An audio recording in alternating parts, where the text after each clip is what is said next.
আরো জানাতে নির্বাচন কমিশন থেকে যোগ দিয়েছেন আশিকিন প্রিন্স, যাচ্ছে তার কাছে। প্রিন্স, নির্বাচন কমিশনে এখন কি পরিস্থিতি? এখন পর্যন্ত কতগুলো আপিলের তথ্য জানতে পেরেছেন?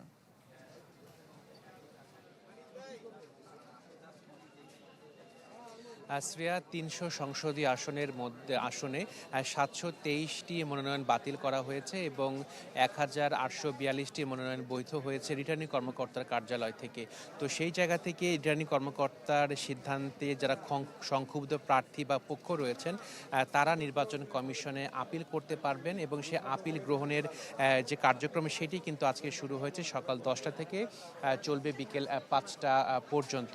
তো এই নির্বাচন ভবনের সামনে যে খোলা প্রাঙ্গণ রয়েছে সেখানে মূলত 10টি বুথ স্থাপন করা হয়েছে এবং 10টি বুথে 10টি অঞ্চলের যারা সংক্ষুব্ধ প্রার্থী বা পক্ষ রয়েছেন তারা নির্দিষ্ট জেলা ভিত্তিক তারা কিন্তু এই আপিলটি দায়ের করতে পারবেন এবং সে কার্যক্রম চলছে। এবং আপনি দেখতে পাচ্ছেন যে সংক্ষুব্ধ পক্ষ বা সংক্ষুব্ধ প্রার্থী যারা রিটার্নিং কর্মকর্তার কার্যালয় থেকে মনোনয়ন বাতিল হয়েছে তারা কিন্তু আসলে এখানে আসছেন। তারা এর মধ্যে বেশ কয়েকজন আপিলও করেছেন এবং তারা বলছেন যে ঠুনকো অজুহাতে তাদের মনোনয়ন বাতিল করা হয়েছে। অনেকে বলছেন যে প্রার্থীদের মনোনয়নপত্র দাখিল করতে বাধা দেওয়া হয়েছে।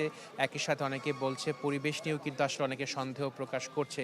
তো সব কিছু মিলে প্রার্থীরা এই আপিল দাখিল করছেন এবং আপিল দাখিল করা যাবে ৯ জানুয়ারি পর্যন্ত। পরবর্তীতে ১০ জানুয়ারি থেকে ১৮ জানুয়ারি পর্যন্ত এই আপিলের শুনানি হবে, যেটি করবেন প্রধান নির্বাচন কমিশনার সহ অন্যান্য কমিশনাররা। এবং সকালের দিকে প্রধান নির্বাচন কমিশনার তিনি এই আপিল গ্রহণস্থল পরিদর্শন করেছেন এবং তিনি বলেছেন যে তারা চেষ্টা করছে নির্বাচন অবাধ, সুষ্ঠু এবং নিরপেক্ষ করার জন্য এবং তিনি বিশ্বাস করেন যে সবার সহযোগিতায় ত্রয়োদশ জাতীয় সংসদ নির্বাচন অবাধ, সুষ্ঠু এবং নিরপেক্ষ হবে। তো শ্রেয়া, এই ছিল সর্বশেষ তথ্য আমার কাছে নির্বাচন ভবন থেকে।